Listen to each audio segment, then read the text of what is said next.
Gronemann Gaming. Hallo und herzlich willkommen zurück zu einer weiteren Folge von We Happy Few, und ich hoffe, jetzt nimmt er auf, weil, Leute, ihr wisst gar nicht, wie gern ich euch habe. Ich habe hier fast alles an diesen Sammlerstücken schon durchgeschaut und ja, richtig, er hat es nicht aufgenommen. Das war richtig ärgerlich. Deswegen gucken wir uns jetzt schnell wieder alles von vorne an und ja. Verzeiht mir, wenn ich nicht so viel mitrede, weil ich kenne es jetzt halt auch schon und das ist so wie bei der anderen Aufnahme und ich bin froh, wenn ich wechsle. Dann weiß ich wenigstens, dass ich aufnehme. In dem Sinne, viel Spaß mit Cholera.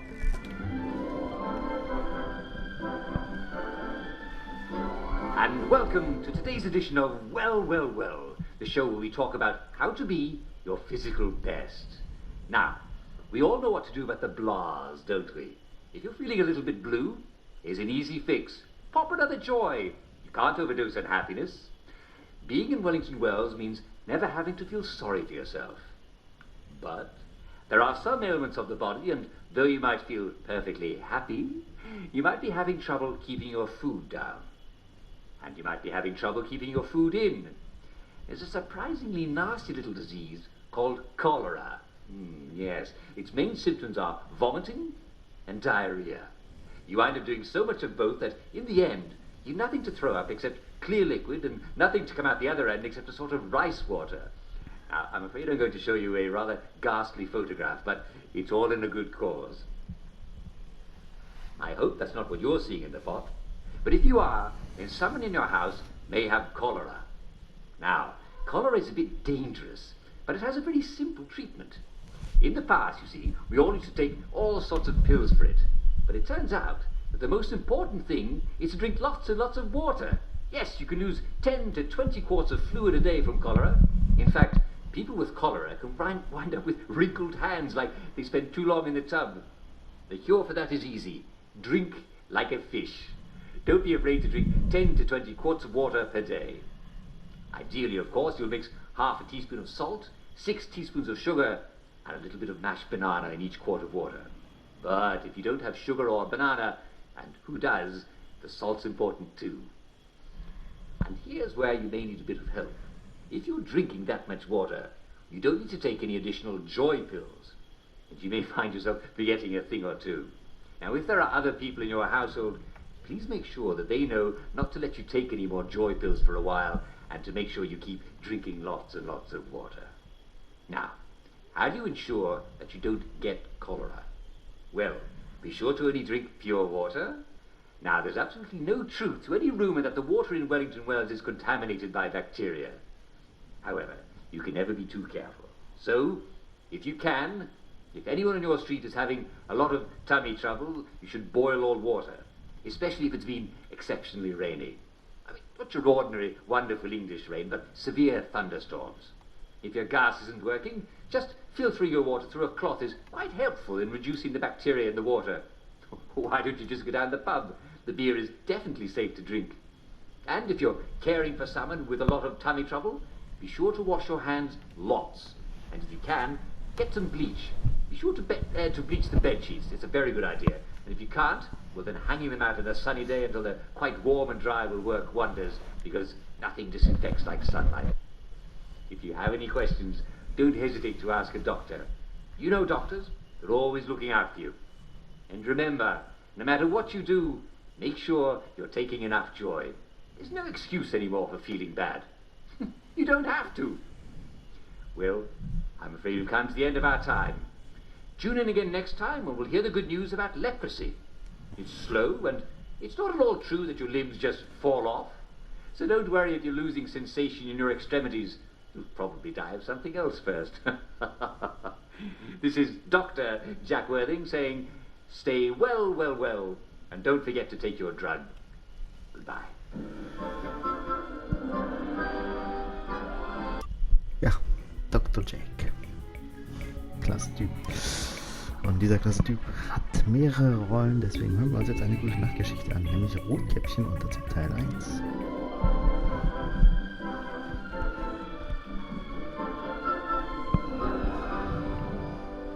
Well, it's getting late, isn't it?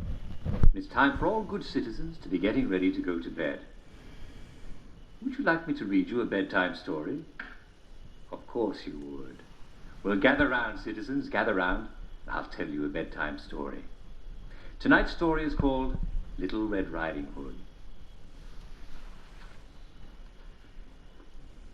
Once, a young woman was told by her older sister to bring a pie and some milk to their mother, who lived in the forest. The young woman was known as Little Red Riding Hood because she was not very tall, and she liked to wear a red cloak that her mother had knitted for her because it went with her red hair and her red mouth. As she was walking through the forest, a wolf came up to her, for in those days wolves roamed free in the woods. The wolf asked her, "Hello, little English girl, where are you going?" Little Red Riding Hood was not afraid of wolves, and she had a very good knife in her basket. "I'm going to my mother's house in the woods," said Little Red Riding Hood. "Ah, which path are you taking?" asked the wolf. "The low road or the high road?" "The low road," said Little Red Riding Hood, for it was the shortest. "Ah, then we must part ways," said the wolf, "for I'm taking the high road." And Little Red Riding Hood took the low road, and the wolf took the high road. But the wolf could travel very fast when he wanted to. And though he was travelling on the high road, running up and down the ridges overlooking the forest, he reaches Little Red Riding Hood's mother's house long before Little Red Riding Hood was even in shouting distance, and while the sun was still high in the sky. "Knock, knock," said the wolf in a not very good imitation of Little Red Riding Hood's voice. "Who's there?" asked Little Red Riding Hood's mother. "It's the Little Red Riding Hood," said the wolf. "You don't sound a little bit like my daughter," said Little Red Riding Hood's mother. I'm hoarse and out of breath, for I've been running away from the wolf who lives in the forest. Please, let me in, because I can see him coming for me." "Oh, no," said the wolf. "Well, you'd better come inside," said Little Red Riding Hood's mother, and she opened the door. And the wolf quickly cut her throat and poured her blood into a bottle. He ate most of her, but saved some of the juiciest cuts. These he sliced onto a platter, for he was very good with a knife, even for a wolf. Then the wolf put on the mother's pyjamas and got into bed. I'm afraid we've come to the end of our time. Tune in tomorrow evening, and I'll tell you the rest of the story of Little Red Riding Hood. It's a lovely story, and I'm sure you'll enjoy the rest of it. For now, this is Jack Worthing saying good night all, and I'll see you tomorrow. Ich hoffe, ihr seid nicht eingeschlafen, aber das ist doch jetzt keine besonders gute Nachtgeschichte, wenn jemand einem die Kehle aufschlitzt, ne? Gut, gucken wir mal, wie Rotkäppchen mit dem bösen Wolf umgegangen ist, dem deutschen bösen Wolf, wohlgemerkt.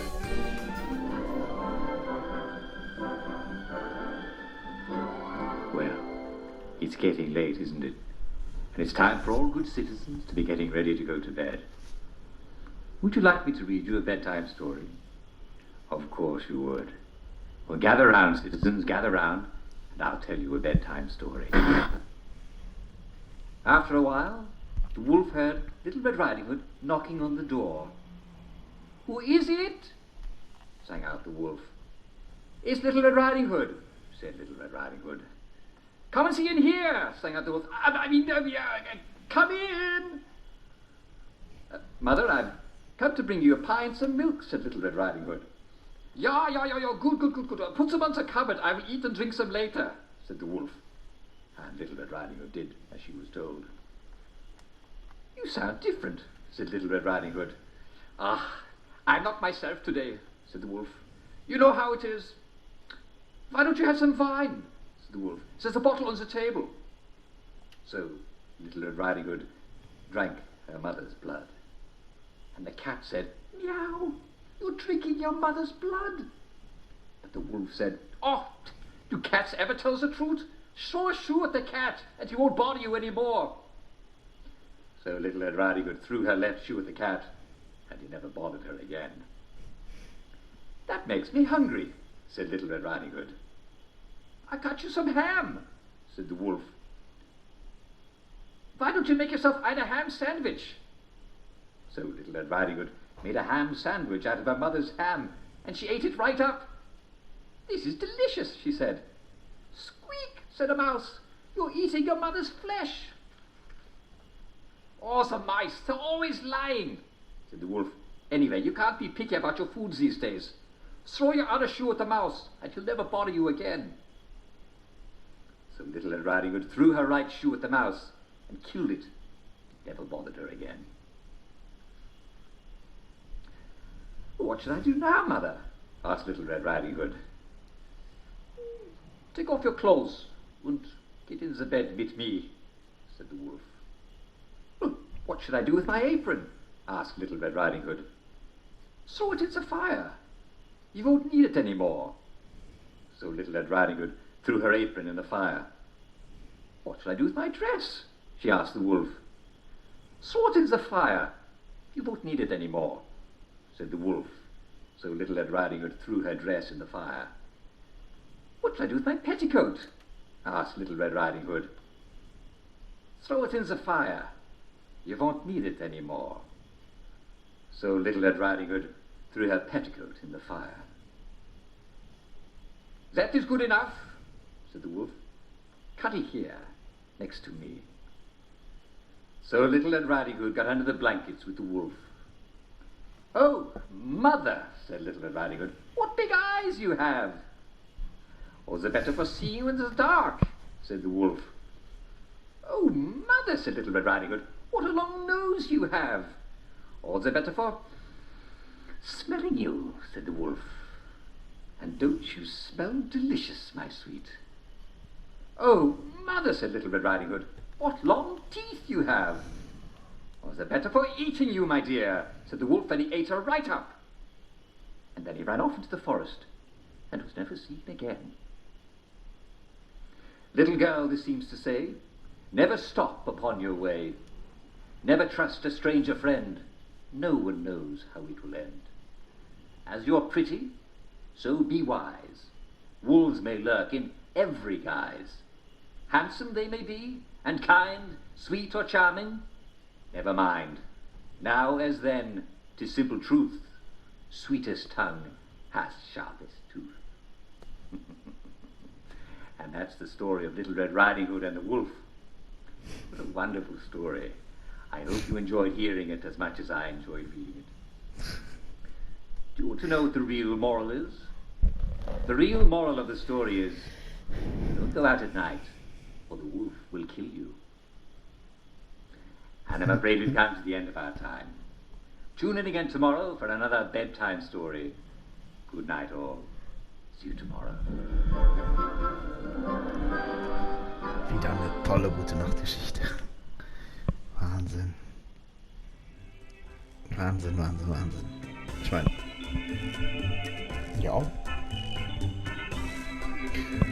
Warum nicht, ne? Also der Rattenfänger habe ich beim letzten Mal auch richtig gut zugehört. Also bei Rotkäppchen tatsächlich nicht.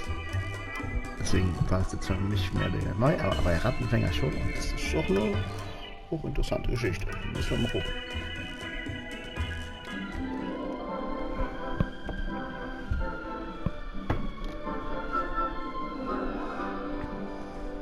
Well, it's getting late, isn't it?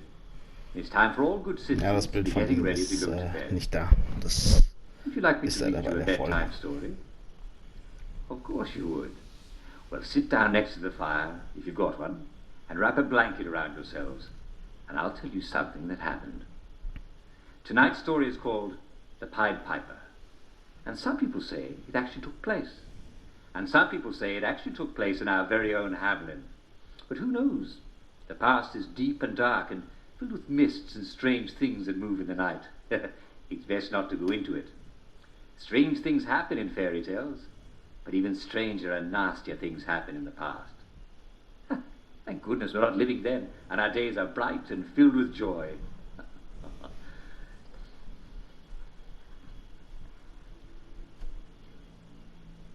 Once upon a time, there was a town called Hamelin. It wasn't the name of the town. That's just what it was called. It was a happy town, full of rich merchants and hard-working smiths and beautiful girls and jovial lads. But awful things can happen to good people. And little did the people of Hamelin know, but dark times were coming. There was a hard winter when wolves came down from the hills and attacked the sheep. And the wolves brought crows which would wait for the sight of rotting meat and then descend in swarms.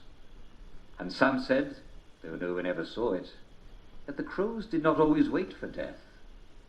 And some said it was not only wolves who were murdering animals out in the fields. The crows knew that they only said caw. But if the winter was hard, the summer was harder still. For the summer brought rats.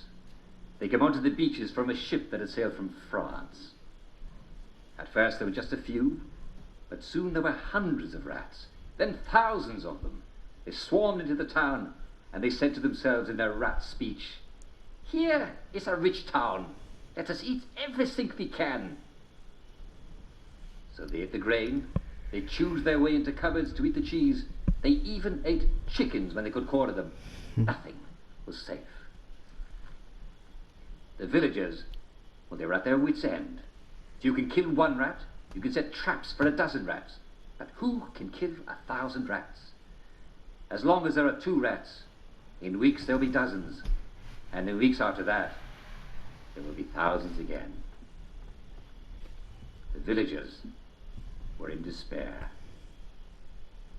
But one day, a tall man came to town. He was a piper. He played a pipe. So they called him the Pied Piper, for he wore a coat of many colours. He was not very good at playing the pipes, but when the villagers told him to stop playing, he told them, "Although I'm not very good at playing to entertain people, I know what to play to rats." Well, who would play music for rats, you ask? Well, the piper never explained, but he offered the town to pipe their rats away. He said, "It'll cost you a great deal of money, but I promise you, when it's all over, there will be no more rats." He even promised that if he left a single rat, they need pay him nothing. Now the villagers of Hamelin were not poor, but they liked their money. Still, they thought they would never have to pay the piper. I mean, after all, who could possibly rid the town of every last rat? So they agreed to the piper's terms. And I'm afraid we've come to the end of our time. Tune in again tomorrow evening, and I'll tell you the rest of the story of the Pied Piper of Hamelin. Will the town get rid of their rats? And how will they pay the piper? It's a lovely story, and I'm sure you'll enjoy how it ends. For now, this is Jack Worthing saying good night all, and see you tomorrow. So, Teil 2 vom Anfänger. Auch das ist nicht funktionstüchtig, das Video. Sehr ärgerlich. Well, it's getting late, isn't it? And it's time for all good citizens to be getting ready to go to bed. Would you like me to read you a bedtime story? Of course you would. I haven't finished the story of the Pied Piper of Hamelin, have I? Well, gather round the telly, citizens, gather round, and I'll tell you how it ends. We last left the town of Hamelin filled with rats, horrible rats, eating them out of house and home.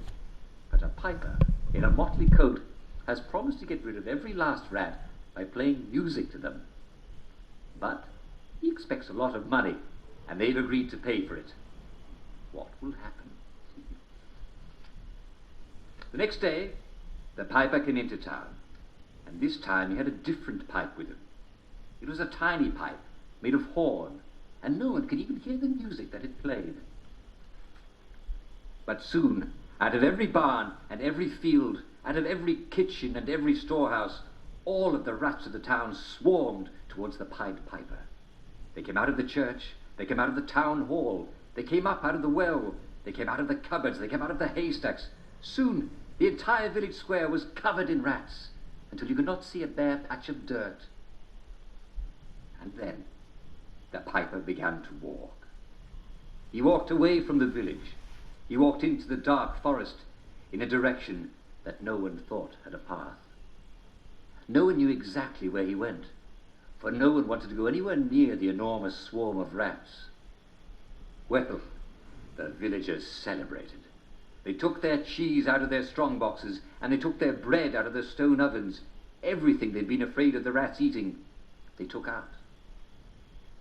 But as the villagers were settling down to drinking, the Pied Piper returned, and he told the people, "And now it is time to pay the piper." Well, the villagers, they were wicked people. They asked the piper if he killed all the rats, and he promised that they'd never see the rats again. At this, the villagers were delighted. "Why should we pay the piper?" they asked each other. "The rats are gone." They told him to be off, and when he demanded his money, they beat him until he was bleeding, and they threatened to throw him in the well until he drowned. The piper left, and they thought that they'd never see him again. But the next morning, the piper was back. This time, he had a very large, long pipe made out of long, long bone. You could still see the bruises on his face as he walked into the village square. But he did not seem afraid. He did not seem like a man who could ever be afraid. The villagers gathered to warn him off. Hadn't he had enough punishment? Be off with him. Then he began to play his long bone pipe. The sounds were so low that no one could hear him. But they were all struck dumb, and they found that they could not move to strike the piper, nor could they leave. And out of every house came every villager who was not already in the town square, out of the church, and out of the town hall, and out of the pub, and out of the baker's, and out of the cheese shop. Even the lame smith limped from his forge to the town square. And then the piper began to walk. He walked away from the village. He walked into the dark forests in a direction that no one thought had a path. And the villagers all followed him. Only the lame smith couldn't keep up, although he tried his best. And it's a good thing too, for otherwise we'd never know what happened. For the villagers disappeared into the dark woods. The smith lost all track of them. Among the trees he could not tell what direction the piping was, and soon he couldn't hear it at all for the songs of the birds and the whisper of the trees. He lay down, and he wept for a day and a night, for the music had so moved him that he wished he'd been fast enough to follow it. The smith came out of the forest. He came to an inn, and there he told the story of the villagers of Hamelin, and he waited a year and a day for them to come back. And on the 366th day, he hanged himself. The town of Hamelin rotted in the rain until nothing was left of it but misshapen mounds that strangers thought must be from ancient times. The villagers, they were never seen again. Nor was the piper, though perhaps he was. For there are villages in old books that are not there now, and who knows if they too vanished in the woods to the piper's tune. Who knows if this is a true story or just a fairy tale? But somehow you know that it must be true, because who could invent such a horror?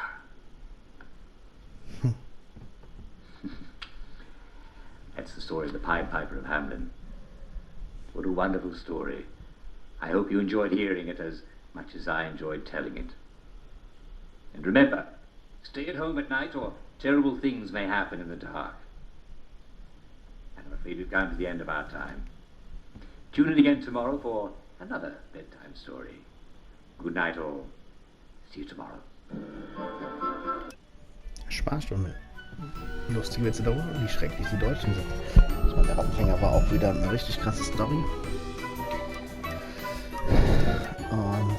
Ja, machen wir mal die Spaßstunde. Wie klasse er aussieht.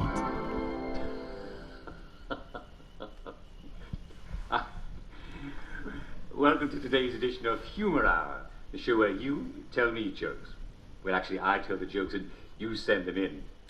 And the first joke comes from Winston Smith of Basingstoke Road. Let's see what Winston has to tell us. Dear Uncle Jack, I love your show, especially Humor Hour, blah, blah, blah, blah, blah, blah, blah. And here's one for you that always cracks us up. Question, how can you tell a German from a pickle? Answer, you can't. You can't tell a German anything. Very good, Winston Smith. Thank you for that. Can't tell a German anything. And this one here is from Cyril Price of Wexley Crescent. Cyril Price. My grandfather was a crack shot. Why, he shot 5 Germans. And that was only last year. Yes, I mean, you can never be too careful, can you? That's from Mr. Cyril Price of Wexley Crescent. Thank you, Cyril. It's very funny. Now, what do we have now? It's from Mr. Michael Tunbridge of Upper Stokely Road. Question. What did the German say as he pushed his brother off a cliff? Answer. Look, Mama, no hands! I love it. No hands! It's very good indeed. Those Germans. This one here is from our faithful contributor, yes, Mr. Persky Blatjang. What have you got for us today, Mr. Persky Blatjang? Question. What do you call an angry German? Answer. A sauerkraut. Hang on a minute. I don't get it. Joke? Of course it is. I don't understand. Is this a joke?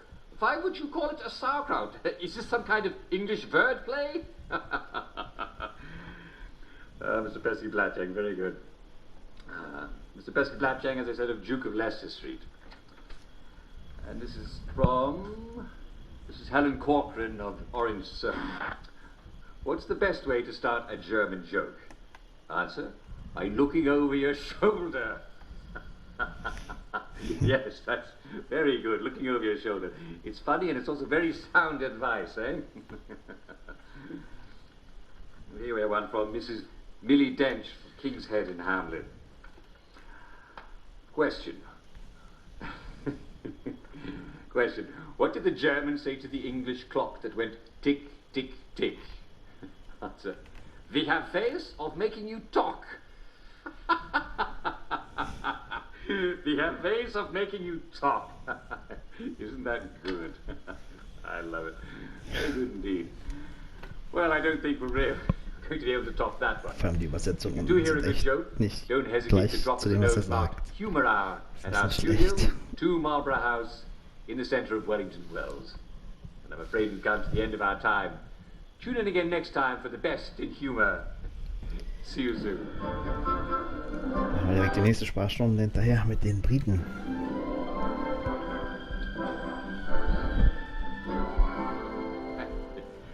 Hello, and welcome to today's edition of Humor Hour, the show where you tell me jokes. Well, I tell the jokes, but you send them in. And the first joke comes from Mr. Nigel Plaskett of the Barton. Dear Uncle Jack, I love your show and Humor Hour is my favourite. Here's one I heard at the pub. A man walks into a doctor's office. He has a cucumber up his nose and a carrot in his left ear and a banana in his right ear. What's the matter with me? He asks the doctor. The doctor replies, you're not eating properly. Oh Mann. That's excellent, Mr. Plaskett. Very good. I can certainly think of better ways to eat a banana, eh? If I could get one. Very good. This one from Ridgewell Hawks at Hither Lane. I went to see my old friend Angus McTavish the other day. I sense a Scottish joke coming on, do you? I went to see my old friend Angus McTavish the other day, and he was stripping all the wallpaper off his living room wall. Angus, I said, I can't believe you're redecorating. I'm not, he said. I'm moving house. I'm moving house. You can just hear him, eh? Because we all know how stingy the Scots are. Good one, Ridgewell Hawks. Very good. Scottish, eh? What do we have here? This is from Antonia Penelegion of Upper Watling Street.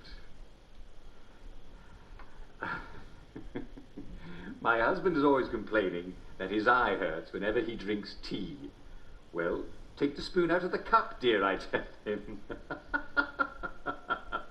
Well, you certainly have a very stupid husband, Mrs. Penelegion. Excellent jokes today, my friend. And here's one today from our faithful contributor, Mr. Persky Blatyang. Mr. Blatyang, what have you got for us today? Yeah, very good. An Englishman, a Scotsman and an Irishman walk into a pub together. They each buy a pint of good English ale. And just as they're about to drink deep, 3 flies land in each of their pints and get stuck in the head. Well, the Englishman pushes his beer away in disgust. I'm not bloody well going to drink that, he says. The Scotsman spoons the fly out of the bubbles and drinks the pint. Waste not, want not, he says. And the Irishman grabs the fly by its wings, holds it over his mug and says, "Spit it out, you bastard! Spit it all out!"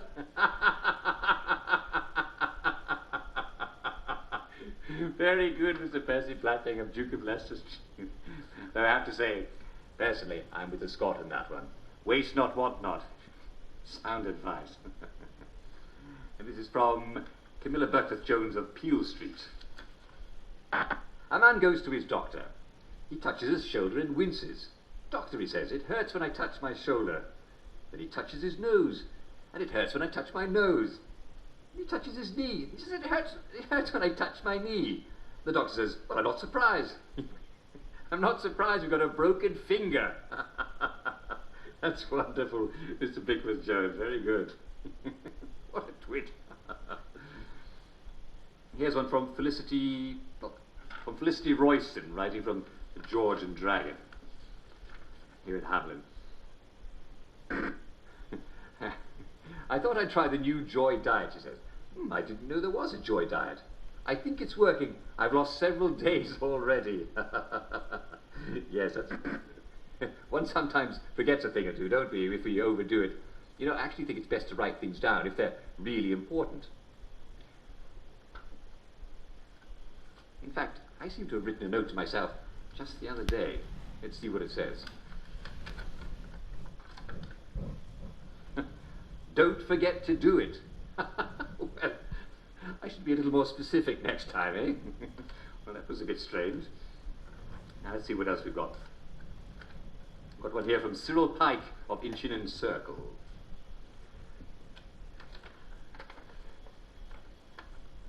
"I saw my friend Jeremy walking along the street with his wife the other day. Suddenly, she fell into a manhole, but Jeremy kept walking. I ran over to him and I... Good God, man, didn't you notice your wife just fell in a manhole 100 feet back? Oh, thank goodness, said Jeremy. I thought I'd gone deaf. Lovely, lovely. So thoughtful of you, Mr. Pike. I do hope they got her out of the sewer.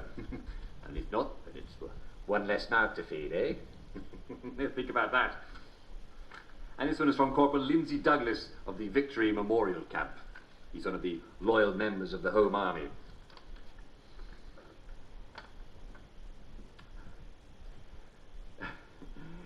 Do you know what's one of the toughest things about having to wear camouflage trousers? You can never find them. Oh. Ah, yes! Because they're camouflaged. Very good. Brilliant, Corporal Douglas. Very, very funny. And may I say, we salute your service. It's good to know that you're there to protect us when the next war comes. I'm afraid we've come to the end of our time. If you hear a good joke, please don't hesitate to drop a note marked Humour Hour at our studio, 2 Marlborough House, in the centre of Wellington Wells. Tune in again next time for the best in English humor. See you soon. Wir haben ja noch ein bisschen, ne? Meine Freunde.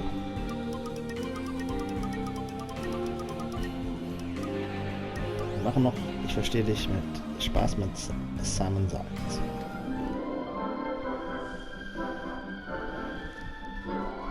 And now, it's time for I Hear You, the part of our show where Jack Worthing, that's me, answers your letters and questions about our life in Wellington Wells. And today's first letter is from Charles Hawtrey of St. James Parade. Dear Uncle Jack, I always get eliminated early in Simon Says. It's so frustrating because I love Simon Says and I don't get to play very much of it before I get confused and I'm out. What can I do? Well, Charles, I'm so glad you care about Simon Says. It's one of my favourite games, as you probably know. In fact, sometimes I wish someone would come and be the announcer so I could come to Hamlet and play Simon Says. Say, what a lovely idea. Why don't you come here and I'll go there? Ah, yes, but that doesn't solve your problem, does it? How can you enjoy Simon Says better?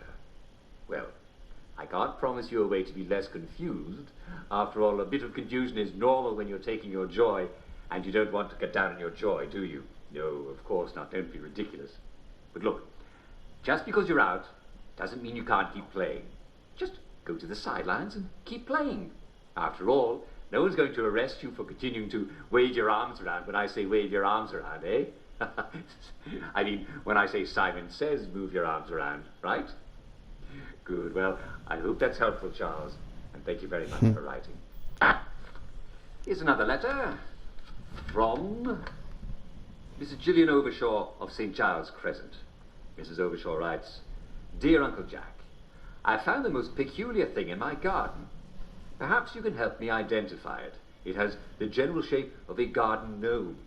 That is, it is short and squat and has a rounded pointy top, just like a gnome's pointy hat. But it's smooth and metal, and nothing is painted on it. What is it? Should I make it into a lamp? If I get the hat off, it would make a perfect umbrella stand. I think I can get the hat off if I heat up the bottom part in the fireplace. What do you think? Oh, well, Mrs. Overshaw, I think what you might have here is an unexploded artillery shell. So, no, my dear, I would not particularly recommend heating it up in the fireplace. In fact, I would recommend not touching your garden gnome any further. Especially, do not drop it or drop anything on it. Now, if any of the heroes of the Home Army are listening to this broadcast, and I know some of you are, would you mind dropping by Mrs. Gillian Overshaw's place at 25 St. Giles Crescent and help her in disposing of this rather peculiar garden gnome? Thank you. There's a good chap. Well, this one is from Mrs. Susan Brimble of Northumberland Passage. Dear Mr. Worthing. Oh, Susan. There's no need to be so formal. You can call me Jack, or Uncle Jack. But don't call me Mr. Worthing, because that's my father. And definitely don't call me Mrs. Worthing. Anyway, dear Mr. Worthing, my husband stays a really long time in the bath. He comes home after work and immediately runs a bath. And he stays in it until it's time for dinner. Sometimes he even stays in there after I tell him it's time for dinner. Last night, I even brought him his dinner in the bath, and he left it there on the side of the sink. What's a wife to do? Well, Susan, or Sue. May I call you Sue? I'd like to think I can call you Sue. Susan, I'm not a doctor. I only play one on TV. But I do know some doctors, and I asked them about your husband. They think your husband might just need a little more joy in his life. He seems to be trying to soak it in through his skin, and, well, that takes a very long time, and it'll turn him into a prune. So please be sure that your husband pops a joy or two when he wakes up, and a joy or two before he goes to bed. And I think you'll be seeing a lot more of him in a considerably drier state. There are very few problems that joy won't make better. All right, Susie? Good. Well, I'm afraid we've come to the end of our time. Tune in again tomorrow for more cheery answers to your questions about your life in Wellington Wells. This is Jack Worthing saying cheerio, and on with your day. See you soon. See you soon, Jack.